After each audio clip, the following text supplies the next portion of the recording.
There's a lot of challenges that we deal with on a day-to-day basis of when we go to the city to go get groceries, the wait times. Crossing the Canada-U.S. border is a fact of life for most of the 18,000 residents of the Akwesasne Mohawk Reserve. The reserve straddles the boundary between Canada and the U.S. Some residents make multiple trips back and forth every day. The U.S. Department of Homeland Security will soon require everyone coming into the U.S. from Canada to carry a passport. The move is creating a dilemma for Akwesasne residents.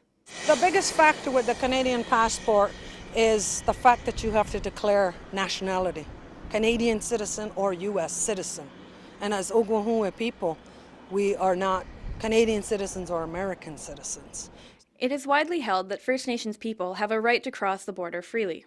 It deals with our sovereignty as a nation, to be recognized that Indigenous people have rights. And those borders don't belong to us, they belong to another government, another people. We were recognized as nations that we wouldn't be affected. Mitchell is talking about the Jay Treaty. It was signed by Great Britain and the United States in 1794. It gave First Nations people the right to travel and trade throughout their traditional lands without interference from colonial borders. Mitchell acknowledges the world has changed.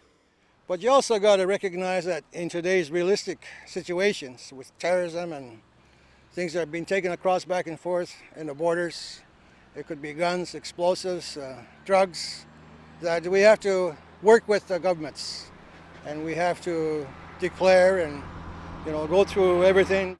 And so, the leaders of Akwesasne are working with governments on both sides of the border. They hope to develop a card that will comply with the security rules without jeopardizing Mohawk identity. It has to match into their system.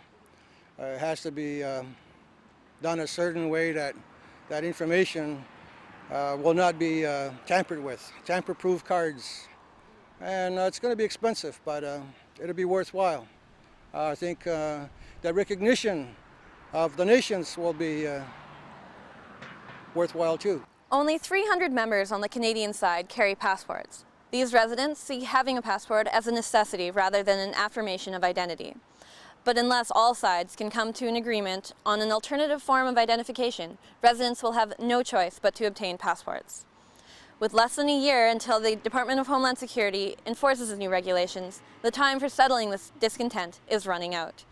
Jessica McIntyre, APTN National News, Akwesasne.